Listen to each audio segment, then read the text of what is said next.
යම් කිසි විදියකට විසිරීලා තියෙන අපේ සිතුවිලි නැවත වතාවක් එක්තැන් කරලා කලබල වෙලා තියෙන අපගේ හිත නැවත වතාවක් සංසුන් කරලා අපේ අධෛර්යමත් වෙලා තියෙන පැකිලිලා තියෙන අවිශ්වාසයෙන් පිරීලා තියෙන අපේ ඇදහිල්ල ශක්තිමත් කරලා අපිට හරි යොමුවක් දෙන්නට පුළුවන් වෙන්නේ ශුද්ධාත්මයන් වහන්සේට.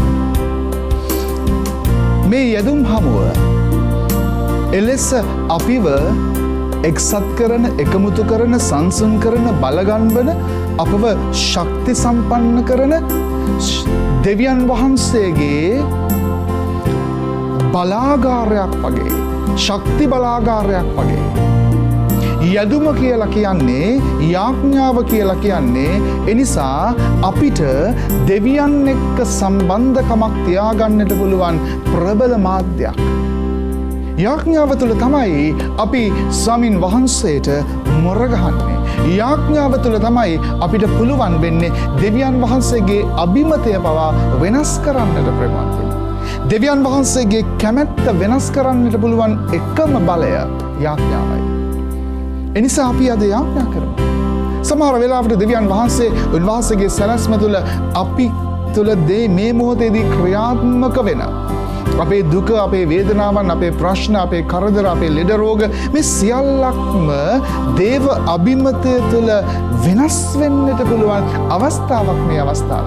ඔබ අදහනවා නම්, ඔබ විශ්වාස කරනවා නම් ඔබේ ජීවිතය තුළ මේ වෙලාවේදී ඔබේ නිවස තුළ තිබෙන්නා වූ සියලුම ප්‍රශ්න, කරදර, වේදනාවන්, ලෙඩ රෝග සියල්ලක්ම ස්වාමීන් වහන්සේගේ ආදරය තුළ වෙනස් වෙන මොහොතක්, වෙනස් වෙන හෝරාවක් එක සිද්ධ වෙනවා ප්‍රේමවත්නි. හැබැයි එක සිද්ධ වෙන්නට නම් ඔබ අදහන්නට ඕන. ආත්මයන් වහන්සේ කරන කොටගෙන අපි ක්‍රියාත්මක වෙන මේ මොහොතේදී අපි බොහොම දවස් කීපයකින් අපි ස්වාමීන් වහන්සේගේ මහිමාන්විත අහස් නැගීමට සම්බන්ධ වෙලා උන්වහන්සේගේ අජරාමර ඒ මහා බල සම්පන්න වූ ආත්මානුභාවය ලබන්නට සූදානම්ව සිටින කාලයක් බවට මේ කාලය මෙලෙස සනිටුවන් වෙනකොට අපි ස්වාමින් වහන්සේගේ ආදරය තුළ එකමුතු වෙමු, බලවත් වෙමු, ශක්තිමත් වෙමු. උන්වහන්සේ තුළ අපේ ජීවිත උන්වහන්සේ වෙතටම ඔසවන්නට.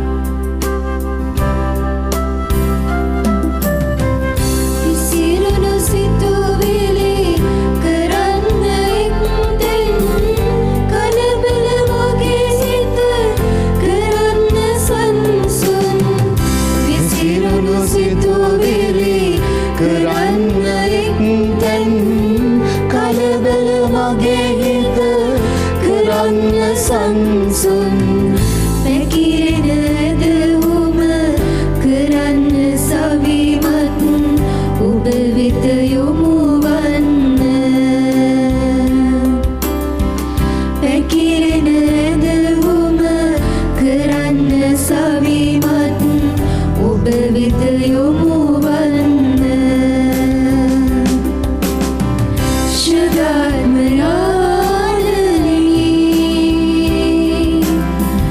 ශුද්ධාත්මයා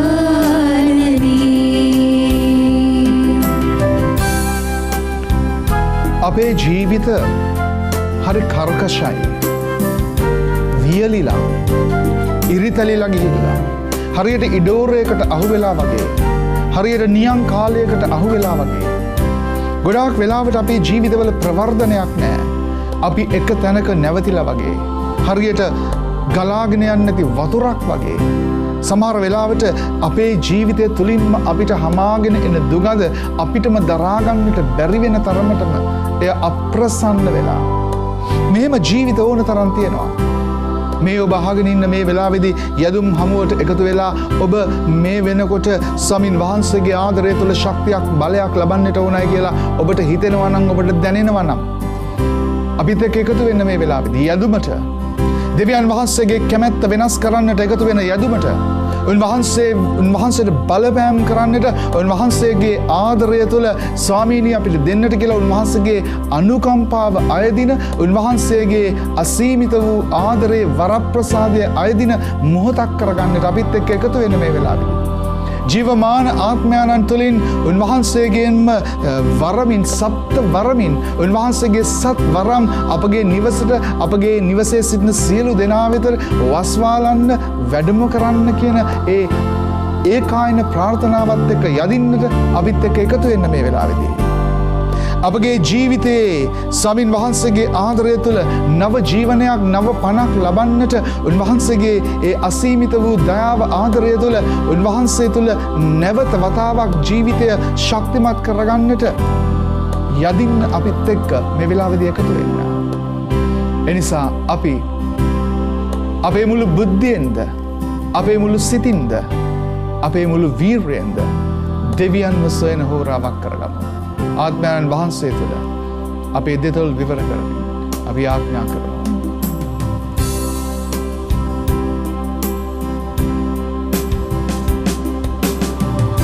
වරම් සබ්දවසී සලසවහින්න වියලනු දෙව්බිය යලි පන පොවන්න.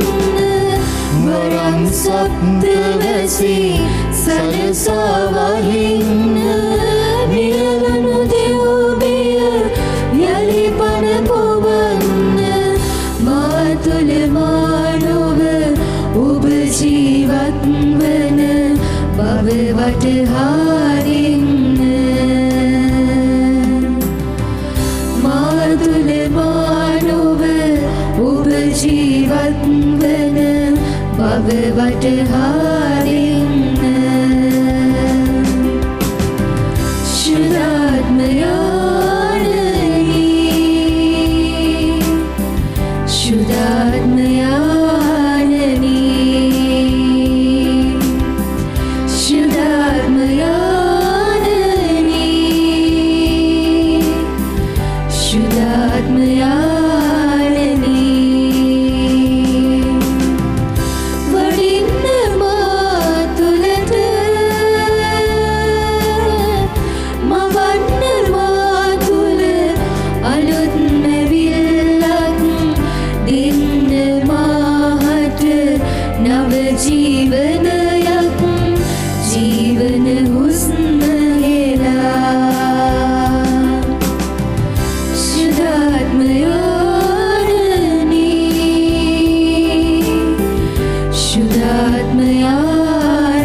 ප්‍රභාන්ත සහෝදර සහෝදරියනි අම්මේ තාත්තේ දුවේ පුතේ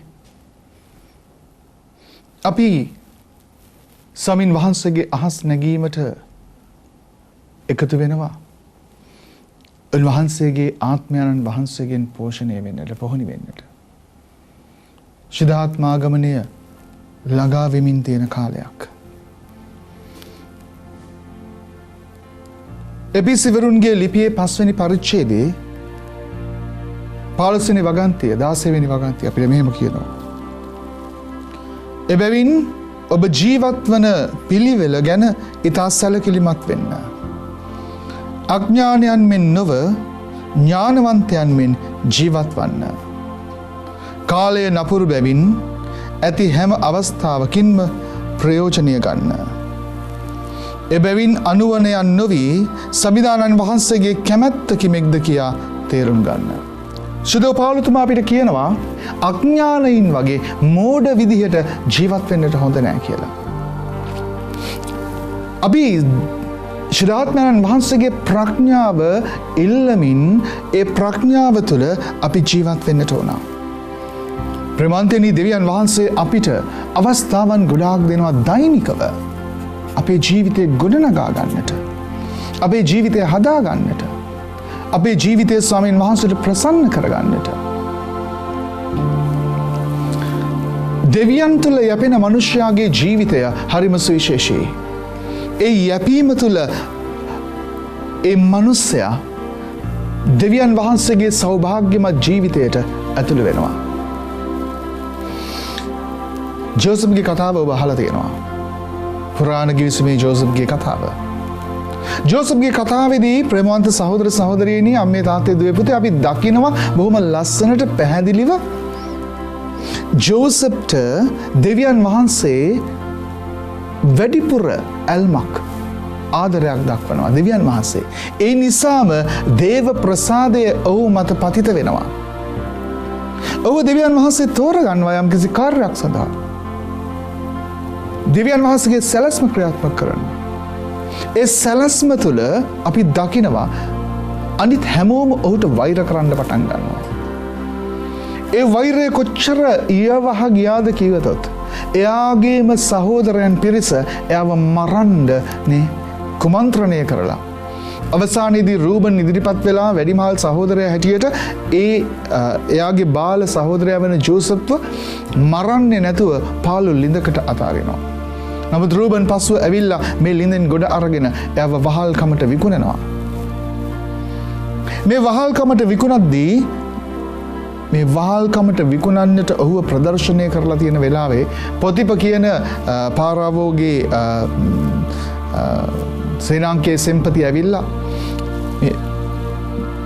ජෝසප් වටා මෙහෙම කැරගිලා බලලා ජෝසප්ව වහල්කමට මිලදී ගද්දි සුපුවත තුළ හරියට මෙහෙම කියනවා. God was with Joseph and he was a prosperous man.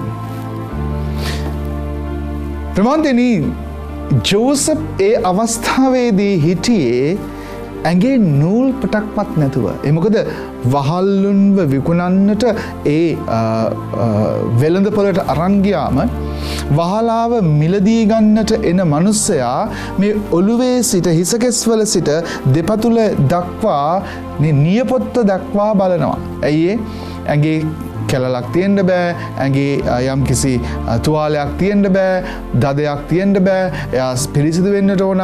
ඒ වගේ මේ හරියට බලනවා. එතකොට මේ බලලා ගන්න අවස්ථාවේදී එතකොට පොතිප මිලදී ගන්නකොට දාවිද්ගේ ඇඟේ නූල් පොටක්වත් නොතිබුණු අවස්ථාවේදී සුපුවත කියනවා දෙවියන් වහන්සේ ජෝසප් සමග සිටිසේක එබැවින් ඔහු සාර්ථක මිනිසෙක් වේ කියලා. ඇගේ නූල් පොටක්වත් නැතුව වහලෙක් විදිහට විකිනෙනකොටත් සුපුවත කියනවා ජෝසප් සාර්ථක මිනිසෙක් කියලා. නමුත් ඒ අවස්ථාවේදී නොදකින සාර්ථකත්වයක්, ඒ අවස්ථාවේදී නොදකින මොකක්ද දෙවියන් වහන්සේගේ සැලැස්මක් ජෝසප් තුළ ක්‍රියාත්මක වෙනවා කියලා සමහර විට ජෝසප්ටත් නොදෙන්නට ඇති ප්‍රමාණය. ඒ නිසා අපිට කියනවා සුබෝධ තුළ කාලය නපුරු බැවින් ඇති හැම අවස්ථාවකින්ම ප්‍රයෝජනය ගන්න. ඒ බැවින් අනුවනයන් නොවී සමිධානන් වහන්සේගේ කැමැත්ත කිමෙක්ද කියා තේරුම් ගන්න. ඔබගේ මගේ ජීවිතේ මේ වෙනකොට සිද්ධ වෙන දේවල් එක්ක අපි දන්නේ නැහැ අපිට මොනවද වෙන්න යන්නේ කියලා. අපේ ජීවිතේ කොයි ආකාරයෙන් මොකක් මොන විදිහට වෙයිද කියලා අපි දන්නේ නැහැ. එනිසා අපි නිකරුණේ ජීවිතේ විනාශ කරගන්න, නිකරුණේ කාලය නාස්ති කරන්න ඔහේ යන්නට දෙන්නට හොඳ නෑ ප්‍රේමාන්තෙනි. එපිසි 5:18 කියනවා මුද්‍රික පානයෙන් මත් නොවන්න එයින් අනාචාරකම් හටගන්නේය. ඒ වෙනුවට ආත්මයන්න් වහන්සේගෙන් පූර්ණ වන්න. මුද්‍රික පානයෙන් මත් වෙන්නට එපා. ඔබේ ජීවිත ඔබ ලෝකය තුල වනස ගන්නට එපා. ඔබ ජීවිතය ලෝකය තුල විනාශ කරගන්නට එපා. ඔබේ තෘෂ්ණාව තුල ඔබ වහල් වෙලා තෘෂ්ණාවට ඔබ විනාශ වෙන්නට එපා කියලා සුබෝධ තුල ශුද්ධ පෞලතුමා අපිට කියනවා එපිසි වරුන්ගේ ලිපියේ. එනිසා මෝඩ වෙන්න එපා. අඥානයෙන් වෙන්න එපා. ඒ වෙනුවට ඔබ ගීතිකා තුතිගී හා ශුද්ධ ගීතිකා එකිනෙකාට ගයන්න. ඔබ හදවත තුළ ඇති තුති නද දෙමින් සමිඳුන්ට ගී ගයන්න. අපගේ සමිධානන් වන ජේසුස් ක්‍රිස්තුස් වහන්සේගේ නාමයෙන් දෙවිපියාණන් වහන්සේට සෑම විටම සෑම දේ ගැන ස්තුති කරන්න.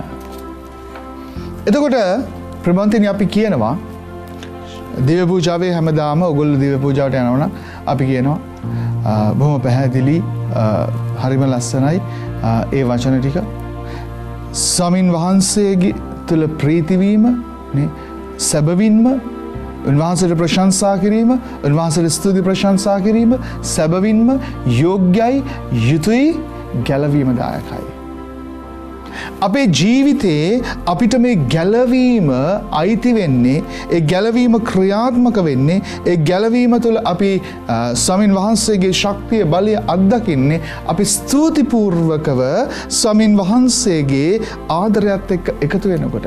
අපේ ජීවිතේ තත්වයන් කුමක් වුණත්, අපේ ජීවිත කරදර කුමක් වුණත්, අපේ ජීවිත මොන තත්වයක තිබුණත් අපි ස්තුතිපූර්වකව අපේ දුකේදී, අපේ සතුටේදී, අපේ විපතේදී අපි දෙවියන්ට ස්තුති කරන්නට ඕන.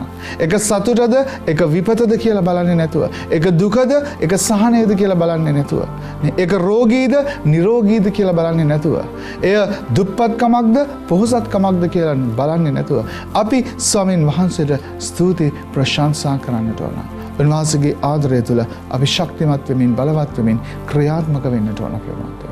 එනිසා මේ මොහොතේදී අපි ස්වාමින් වහන්සේගේ ආධාරය ඉල්ලමු. උන්වහන්සේගේ ආශිර්වාදය ඉල්ලමු. අපි උන්වහන්සේට කියමු අපිව මෙහෙවන්නට කියලා, අපිව බලවත් කරන්නට කියලා, අපිව ශක්තිමත් කරන්නට කියලා. උන්වහන්සේගේ කරුණාව, දයාව අපේ ජීවිතයට ලබා දෙන්නට කියලා. මොකද අපි අසරණ වෙන්නේ උන්වහන්සේව සොයන්නේ නැතිකොට. එනිසා අපේ ජීවිතේ අපි දුක් විඳින්නේ උන්වහන්සේගෙන් ඈත් වෙනකොට. අපි අඥානයන් නොවේ. අපි මෝඩයන් නොවේ. අපේ උද්දච්චකම් පැත්තකට දාලා, අපේ උඩඟුකම් ඉවතට දාලා, අපි මේ ලෞකික දේවල් වලින් අපේ හිත තෘප්තිමත් කරගන්නට බොරුවට උත්සාහ කරලා, කිසිම තේරුමක් නැති තෘෂ්ණාවට වහල් වුණු, හැඟීම් වලට වහල් වුණු, අපේ ආවේග වලට වහල් වුණු අපේ වහල්මය ජීවිත ස්වාමින් වහන්සේට බාර දීලා නිදහස් නිවහල් වූ ජීවිත බවට අපි පත් කරගමු.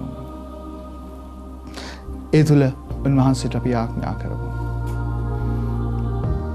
අපේ බැඳුම් වලින් අපිව ලියලා නිදහස් කරන්න ස්වාමීනි කියලා. ඔබ වහන්සේ මාගේ ගැලවුම් කරුවානන්, මාගේ දෙවිඳානන්. ඒ නිසා ඔබ වහන්සේට විතරයි පුළුවන් මව නිදහස් කරන්න. ඒ නිසා මගේ මෝඩකම්, මගේ අඥානකම්, දෙවියන් වහන්සේගේ සැලැස්ම මගේ ජීවිතේ ක්‍රියාත්මක නොවෙන්නට මගේ තියෙන බොරු පුහු උඩඟුකම ස්වාමීනි ඔබ වහන්සේ සහ මුලින්ම ඉවත් කරලා ඔබ වහන්සේ තුළ නිහතමානී ගමනකට නියැලෙන්නට ඔබ මාව ශක්තිමත් කරන්නට කියලා, බලවත් කරන්නට කියලා අපි යාඥා කරමු.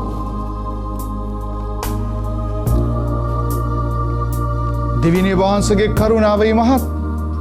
ඔබ වහන්සේගේ අසීමිත වූ ඒ කරුණාව තුළ අදමෙක් වෙලා හිටිය මාව ඔබ වහන්සේ ගලවලා, ඔබ වහන්සේගේ ආදරය තුළ පිහිටවලා, ආත්මයන් වහන්සේ තුළින් අද දවසේදී ඔබ වහන්සේ මට කතා කරනවා.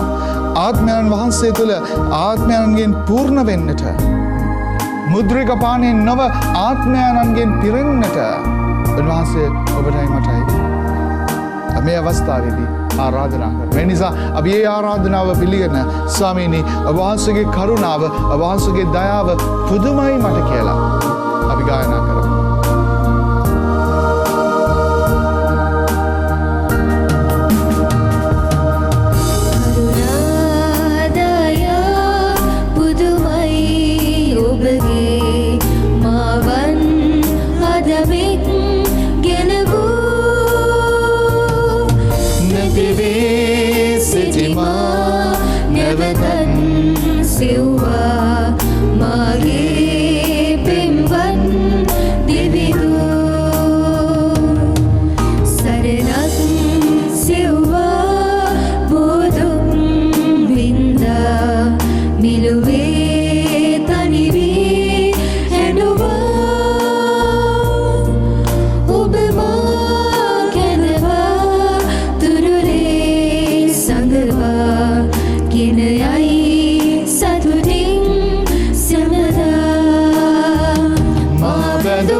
නිදහස් වූවා මාගේ දෙවි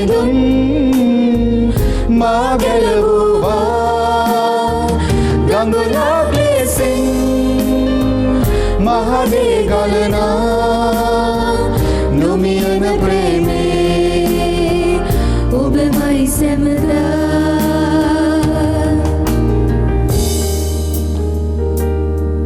ජීවමාන ස්වාමීන් වහන්සේගේ ඒ ප්‍රේමයෙන් උන්වහන්සේ අපිව පුරවනකොට අපි කවදාවත් දුර්වල වෙන්නේ නැහැ.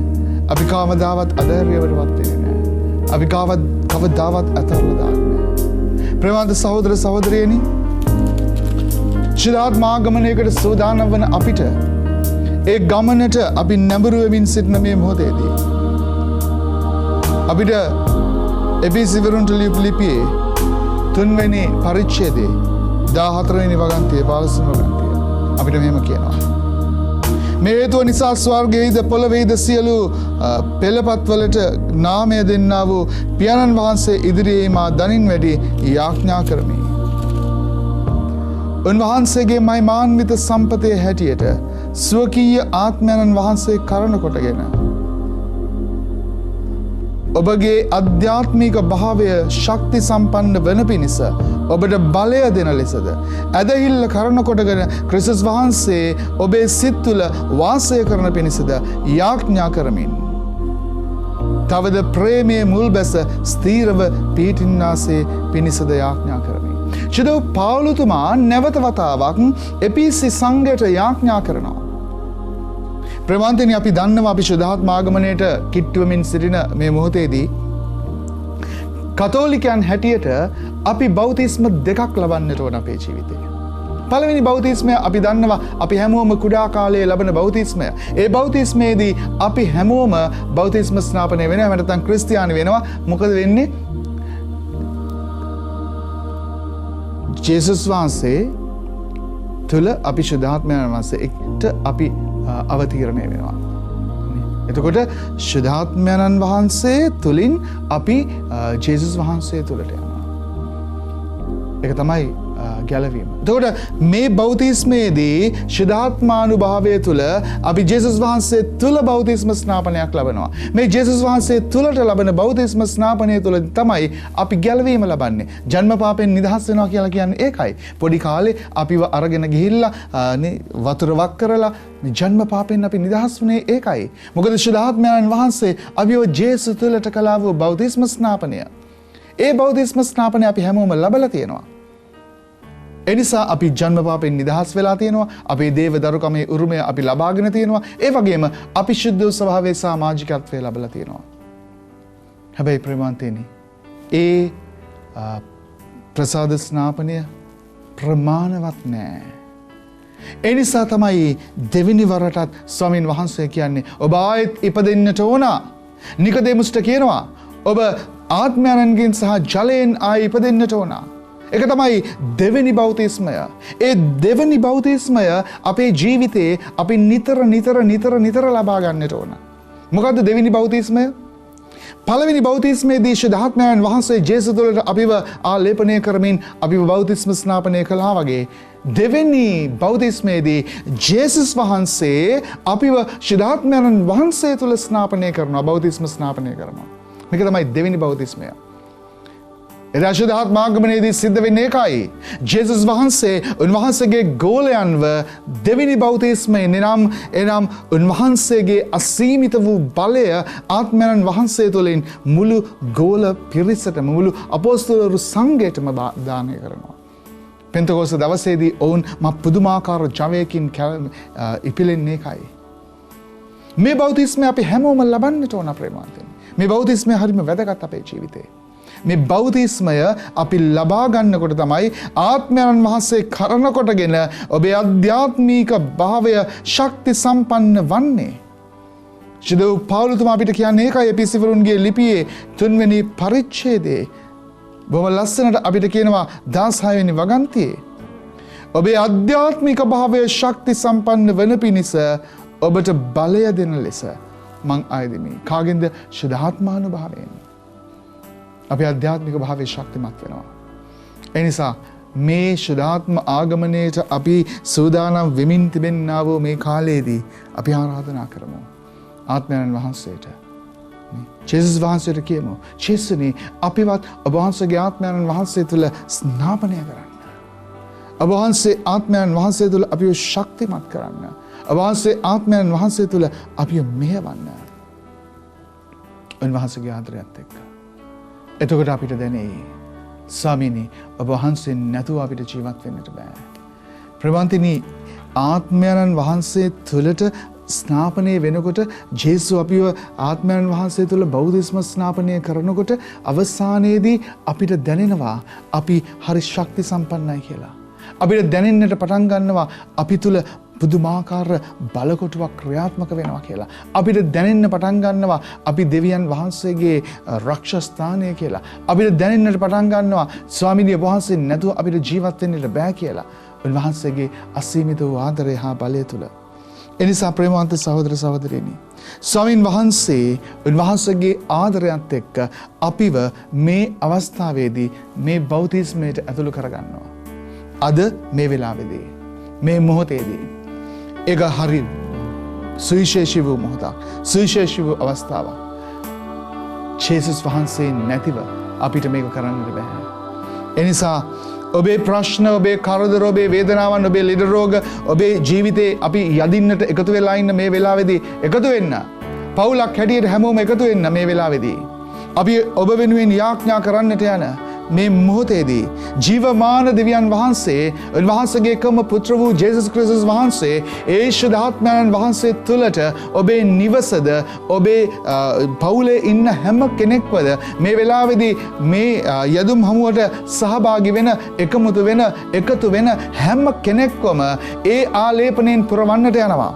එදා නිකොදේමුස්ට ස්වාමීන් වහන්සේ ප්‍රකාශ කළා වූ ඒ ආලේපනය ඒ ශුද්ධාත්මයන්ගේ ආලේපනය එදා සේනාකුළු ශාලාවේදී උන්වහන්සේ රැගෙන ආපු ඒ ආලේපනය අද ඔබ තුළ ක්‍රියාත්මක වෙන්නට යනවා. ඔබ විශ්වාස කරනවා නම් ඔබ අදහනවා නම් ඔබ ක්‍රියාත්මක වේ. නිසා අඥානයන් වගේ මෝඩ විදිහට නෙමෙයි ප්‍රඥාවන්ත විදිහට ආත්මයන් වහන්සේගේ ඒ අසීමිත වූ බලයෙන් පිරෙන්න. මුද්‍රික පානයෙන් මත් නොවන්නට ඔබ අධිරන් නොකරගෙන ආත්මයන් වහන්සේගෙන් පූර්ණ වන්නට ඔබ අධිරන් කරගන්නට කියලා සුපුවත අපිට කියනකොට අපි මේ වෙලාවේදී ආත්මයන් වහන්සේගෙන් පිරෙමු. ජීවමාන චේසනි. ඔබ වහන්සේ නැති දවසක් අපිට නැහැ. ඔබ වහන්සේ නැති මොහොතක් අපිට නැහැ. එනිසා ඔබ වහන්සේ අපිත් එක්ක මේ ආත්මයන්ගේ මඟ පෙන්වීම ලබා ගන්නට අපිව මෙහෙවන්න කියලා අපි කියමු. ජේසුට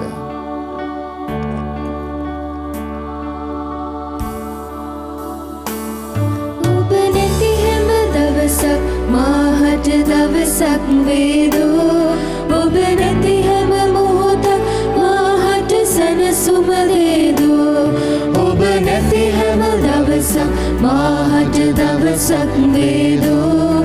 ඔබ නැති හැම මොහොතක් මාහට සැනසුම දේදෝ. ස්වාමීනි අඥානයන් මෙන් අපි කටයුතු කරන්නේ නැහැ. දුර්වලයන් මෙන් අපි කටයුතු කරන්නේ නැහැ. ස්වාමීනි ඔබ වහන්සේගේ අසීමිත වූ ආදරයේ බලය තුළ අපි මේ මොහොතේදී අපි ඔබ වහන්සේට ඉඩ දෙනවා. අපේ නිවස තුළ මේ මොහොතේදී ක්‍රියාත්මක වෙන්න. අපි ඔබ වහන්සේට යාඥා කරන මේ මොහොතේදී මේ නිවසේ සියලු දෙනා ඔබ වහන්සේ ඉදිරියේ යාඥා කරන මේ මොහොතේදී ජීවමාන ස්වාමීනි ඔබ වහන්සේගේ ඒ ආත්මානුභාවය අපේ ජීවිතවලට ලැබෙන්නට මේ වෙලාවේදී සලස්වන්න. දුර්වල වූ ජීවිත ශක්තිමත් කරන්න. අසරණ වූ ජීවිත ඔබ වහන්සේගේ සරණයෙන් පුරවන්න. කඳුලින් පිරුණු ඔවුන්ගේ ජීවිතවලට ඔබ වහන්සේගේ සිනහව රැගෙන එන්න. රෝගී වෙලා තියෙන මේ ජීවිත ඔබ වහන්සේගේ ආත්මානුභාවය තුළ ඔබ වහන්සේ නිරෝගී ජීවිත බවට පත් කරන්න. ස්වාමීනි ඔබ වහන්සේගේ ආදරය තුළ ශක්ති සම්පන්නව මාර්ගයත් සත්‍යත් ඔබ වහන්සේ බව අවබෝධ කරගෙන ඒ මාර්ගය තුළ ක්‍රියාත්මක වෙන්නට අපි හැම කෙනෙක්ම ඔබ වහන්සේගේ ආශිර්වාදයෙන් පුරවන්න.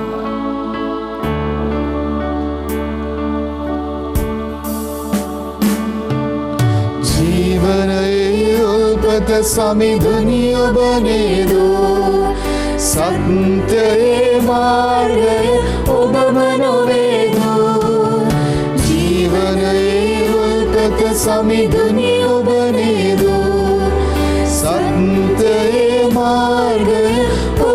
නොවේදු ආදරයේ අරමුණ ජේසුනි ඔබ නේදු මහද ප්‍රීතිය ජේසුනි ඔබමයි නේදු ඔබ නැති හැම දවසක් මාහට දවසක් නේදු ඔබ නැති හැම මොහොතක් මාහට සැනසුම නේදු ඔබ නැති හැම දවසක් මාහට දවසක් නේදු ඔබ නැති හැම මොහොතක් මාහට සැනසුම නේදු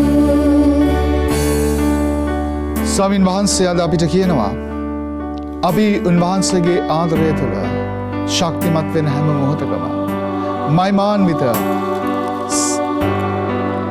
උන්වහන්සේ මයිමාන්විත උන්වහන්සේගේ සම්පතේ හැටියට ස්වකීය ආත්මයන් වහන්සේ කරන කොටගෙන ඔබේ අධ්‍යාත්මික භාවය ශක්ති සම්පන්න වෙන පිණිස ඔබට බලය දෙන සේක කියලා. ඒ කියන්නේ ස්වාමින් වහන්සේගේ මහිමාන්විත සම්පතේ ප්‍රකාරයට අපිට උන්වහන්සේ බලය දෙනවා. ප්‍රේමවන්තයනි, ජේසුස් වහන්සේ කියනවා ඔබ ඉල්ලන්න. ඔබ දෙවියන් වහන්සේගෙන් මගෙන් ආත්මයන් වහන්සේව කොච්චර ඉල්ලනවද ඒ තරම් දුරට මම ඒ ආත්මයන් වහන්සේව ඔබට දානය කරනවා කියලා. ආත්මයන් වහන්සේව අපිට ලැබෙන්නට අපේ ජීවිත තුළ තියෙන්නේ පුදුමාකාර ප්‍රීතියක්, ශාන්තියක්, ශක්තියක්, බලයක්, සුවයක්, සැනසීමක්. ඒවට තමයි අපි දෙවියන්ව හොයන්නේ ප්‍රේමවන්තයනි. එනිසා අපි මේ වෙලාවේදී සුළු මොහොතක් යාඥා කරනවා. මම ඔබ වෙනුවෙන් යාඥා කරනවා. ඔබත් මාත් එක්ක එකතු වෙන්න. මේ අපි යදින්නට යන මොහොතක් මං ආරම්භයේදීම කිව්වා මේ අවස්ථාවේදී තමයි අපිට යදින්නට පුළුවන්. මුලින්ම ඔබේ නිවසේ තිබෙන ප්‍රශ්නවලට අපි යාඥා කරමු. ඔබේ නිවසේ තිබෙනා වූ සියලු ගැටලුවලට, ඔබේ ණයබරවල් වලට, ඔබේ ජීවිතේ ලියා ගන්න බැරි ප්‍රශ්නවලට, ඔබේ ජීවිතේ උත්තර නැති ප්‍රශ්න, පිළිතුරු නැති ප්‍රශ්න ඉතුරු වෙලා තියෙනවා. අපි ඒ වලට යාඥා කරමු. ජීවමාන දෙවියන් වහන්සේගේ ඒ ආත්මානුභාවය ක්‍රියාත්මක වෙන මේ වෙලාවේදී ඔබේ නිවසේ තිබෙන ලියා ගන්නට බැරි උත්තර නැති සෑම ප්‍රශ්නයකටම උන්වහන්සේ උත්තරයක් දෙන්නට ඔබ තුල ක්‍රියාත්මක කරනසේක්වා. උන්වහන්සේගේ ප්‍රඥාවෙන් ඔබට මඟ පෙන්වනසේක්වා. ඒ සියලු ගැටලු ලියා ගන්නට, සියලු ණය බරින් ඔබව නිදහස් කරන්නට, ඔබේ ජීවිතේ ඔබට දරා ගන්නට බැරි මේ වේදනාවෙන් ඔබව නිදහස් කරන්නට, ඔබට දරා ගන්නට බැරි ඔබේ ජීවිතයේ තියෙන ප්‍රබල ප්‍රශ්නවලට උන්වහන්සේගේ සැනසීම, සහනය උන්වහන්සේ ළඟා කරනසේක්වා. එමෙන්ම රෝගී අය වෙනුවෙන් අපි යාඥා කරමු. ජීවනයේ උල්පත වන සමිධානන් මේ වෙලාවේදී ඔබ හැම කෙනෙක්වම ශක්තිමත් කරමින්, බලවත් කරමින් ඔබේ ජීවිතයේ දුම්නස සොම්නසට හරවනසේක්වා. ඔබේ ජීවිතයේ කඳුල සිනාවට හරවනසේක්වා. ඔබේ ජීවිතයේ දුක උන්වහන්සේගේ ප්‍රීතියකට හරවනසේක්වා. උන්වහන්සේගේ අසීමිත වූ ආදරය තුළ ඔබේ සියලුම රෝගී තත්වයන් උන්වහන්සේ නිරෝගී තත්වයන් වලට හරවනසේක්වා. ඔබේ ශරීරයේ තිබෙනා වූ සියලුම ආසාදිත තත්වයන් උන්වහන්සේගේ අසීමිත වූ බලය තුළ ඔබට සුවය, ශාන්තිය සලසා දෙන්නට ක්‍රියා කරනසේක්වා. ඔබේ ජීවිතයේ තිබෙනා වූ නොයෙකුත් අඩුපාඩුකම්, දුර්වලකම්, අසමාදානයන් වලට සැනසීමක් දෙමින් ඔබ උන්වහන්සේ අසීමිත වූ ශාන්තියෙන් පුරවනසේක්වා. ඔබේ අඥාන මෝඩ ක්‍රියාවන් නවතාලමින් ස්වාමින් වහන්සේගේ ප්‍රඥාවන්ත මහිමාන්විත ගමනකට ඔබව උන්වහන්සේ අවතීර්ණය කරගන්නාසේක්වා. මේ ක්‍රියාත්මක වීම තුළ අපි කියමු ස්තුතියි ස්වාමිනී, ඔබ වහන්සේගේ අසීමිත වූ ආදරය තුළ මගේ හැකියාවත් ඔබ වහන්සේයි, මගේ ශක්තියත් ඔබ වහන්සේයි, මගේ මන්දිරයත් ඔබ වහන්සේයි, මගේ බලකුටවත් ඔබ වහන්සේයි කියලා අපි උන්වහන්සේට කියමු.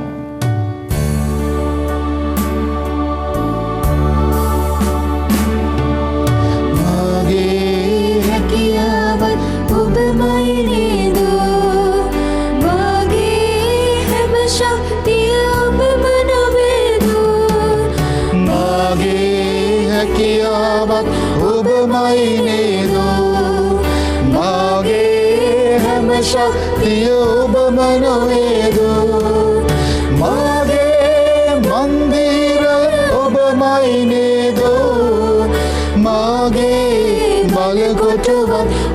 ඔබමයි නේද